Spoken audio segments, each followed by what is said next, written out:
Hi, what's up, boys? So I'm on another client interview with my client Niv. We're actually in Antwerp, Belgium today. Pretty fucking lit. But yeah, so we were able to kind of not really scale Niv. He was already at 7 clients before joining me. But what we did was basically within a month's period, we went from 7 clients to 15, 16, something like that. Yeah.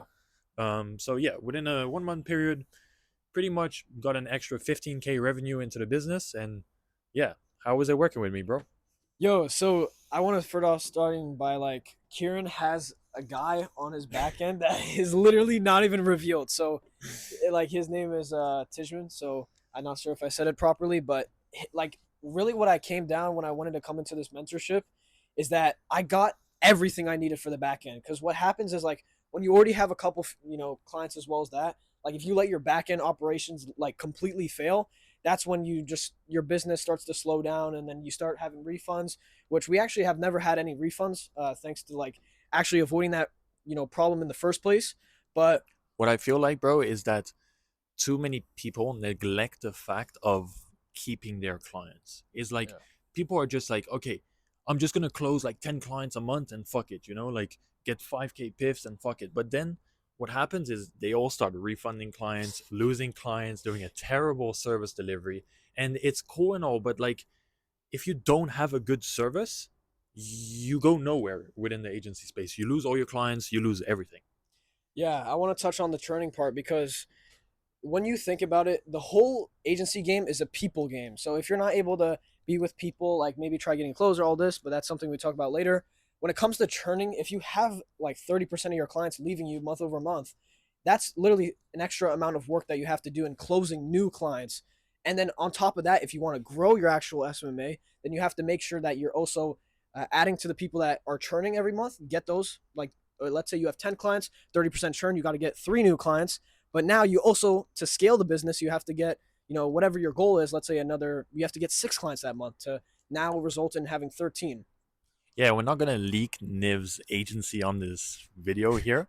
But for you guys that don't know, Niv makes a lot and a lot of money on the back end, right? How much money are you like currently making?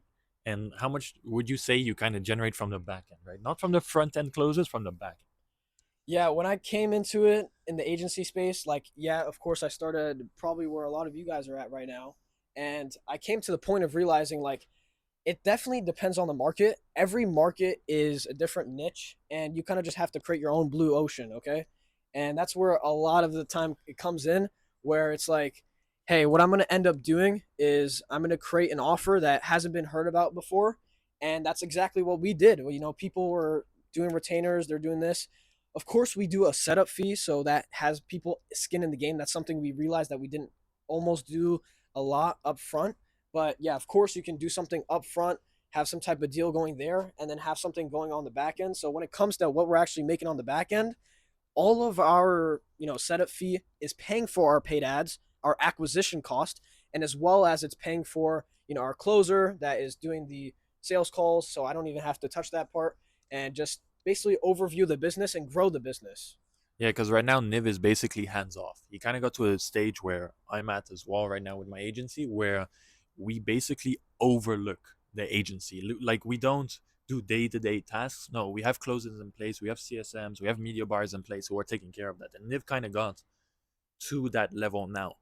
Because we've actually grown an agency in the past. We know exactly how to do it. We actually signed our first client within the first 3 calls. So one of them literally was I mean, he broke. just he just got fucking paid on a call like 5 minutes ago before recording this. Yeah, Just got paid. it's literally, it wasn't a PIF, but it was definitely, a payment plan. But we got something up front and contract signed, so they're tied to it. And he's really happy. He knows that as long as we provide results, he's going to keep going, and he looks at the long term. And when you do an agency one time, you can do it 10, 20, 30 Yeah, times. Like, bro, when you have the systems, you have the backend, you know how to close, like, you can print.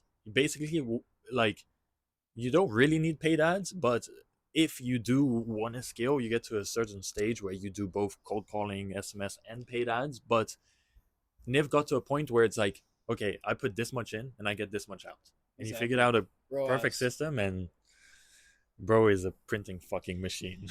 Yeah, so when it comes down to like your ROAS, you definitely when you get into paid ads, like I remember my first like ever, I would even say only $500 that I actually just completely wasted because I didn't know what I was doing. So I would say like I probably shouldn't say this, but you have to go funnel act other people in your niche as well as like it's a little funny, but that's the reality of it, okay? And you just have to realize exactly what they're doing and kind of just look at their By the funnel. way, just to cut him off, homie funnel hacked my whole entire agency before like coming to work with me. He Yeah. goes, the first call I vividly remember, he goes, "Yo, Kieran, so I funnel hacked. I booked a meeting. I know exactly who you're working with. I actually reached out to one of your fucking clients, and yeah, I don't think you're doing that good of a service." And I was like, "All right, so prove it to me, you know?" And then that's how we got talking. And I was like, I showed him some of my systems, and then really and truly, my systems were pretty good. You Bro, it was something I didn't have, and when I look at it, like I'm always putting the money into something that I can invest and make sure that I'm getting return from it. If I look at something and I'm like, okay, this costs this much money, but then if I get like X amount of clients, and it's so easy to get clients these days with the, you just have to have the right information. You got to know what you're doing actually, and with the back end stuff, bro, like we literally have it like automated. People know what to do in our team. Like it's amazing the setup. facts, facts, and that's really what you came to us for, right? Like you came to me, but you know you got that little sauce on the back from time, that time and sauce. But yeah, really and truly, like now your onboarding is automated, everything's automated, your systems are good.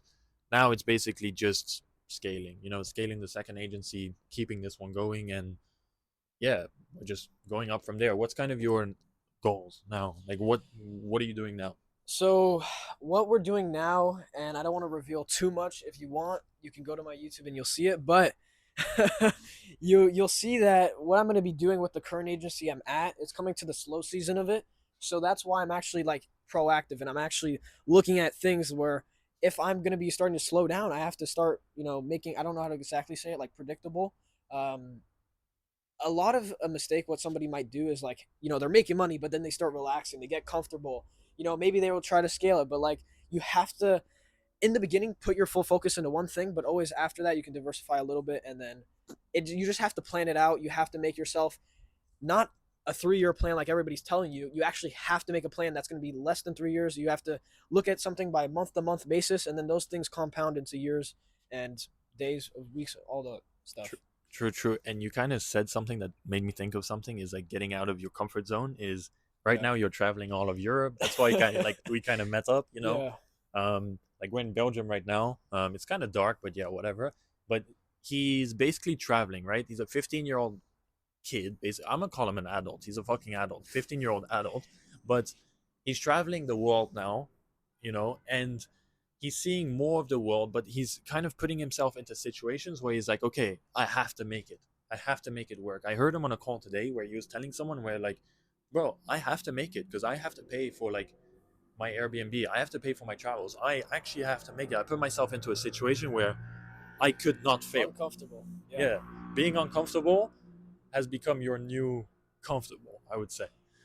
Yeah, and this might sound a little bit cringe if you want to say so, but it's kind of like the superhero thing. Like if you're currently in an environment that doesn't allow you to grow and people, think of you a certain way, then if you go ahead and step out of that comfort zone and you go to a new environment, nobody knows you. Okay? You can literally just grind, put your head down and do everything that you couldn't have because you had people that, what if they did this? What about they thought about this? And it's you create a new version of yourself, and let's say you do go back to that your hometown 3 months, visit your family, whatever it is. You're a new person, and you kind of just like adapted that new version of thinking. You're a new person. You created yourself. You destroyed yourself, and this is the same thing you do in the gym. You destroy yourself. You destroy your old you, your body, and you become a new person. And those things, as well as like having playing sports when you're younger and gym, this things they translate into business. And if you have that type of mindset, that helps out a ton. Kickstart, but yeah. Right? So a lot of you don't know, but Niv's mindset is on another level. Okay? Uh, Like on another level. He's 15, right? And we just had this conversation before. Like when he was 14, I think, if I'm not mistaken, something like clicked. But you told me not something clicked, you just kind of went into it. Tell him like your mindset now compared to when you were 14 and what it really takes to become successful. Man, when I first started, I feel like there's always that little thing where people just wake up and it's either like, when you're older, you're now, and it just comes to the point where you're just like sick of living in that same scenario, and you might have experienced it already, you might have not hit it yet, but you get to a point where you're just so sick of the current life that you're living and that you want so much more out of life, and you realize that there's so much potential that's actually out there. When you look at it, there's trillions of dollars circulating like in the world, and you can't even grab like what 30K a month. Like, you just have to think like these things are just so not even next level. Like, okay, like you might not know about these businesses, but like Angie's List, Home Advisor, Thumbtack, these are all businesses that were basically SMMA, like social media marketing, and they built it up to the point where it's at right now, and it just shows you what's possible. I also feel like when you see someone or surround yourself with people doing it, making it, right? Mm. You instantly go like, shit, like that's possible, Like now you can see it's possible. Like I know you're friends with some of my friends and me and stuff like so you see people making money. Like we have that group of like just guys making money. That really like shifts your mindset as well because it's like, okay, bro, this guy is literally making 50K per month or 100K per month or 200K per month, and you're like, bro, why the fuck am I not making that type of money? Like, Yeah, and I'm really and truly like I'm excited to see where Niv is going. I think 100K months is inevitable for this man. yeah, It's like it's gonna happen.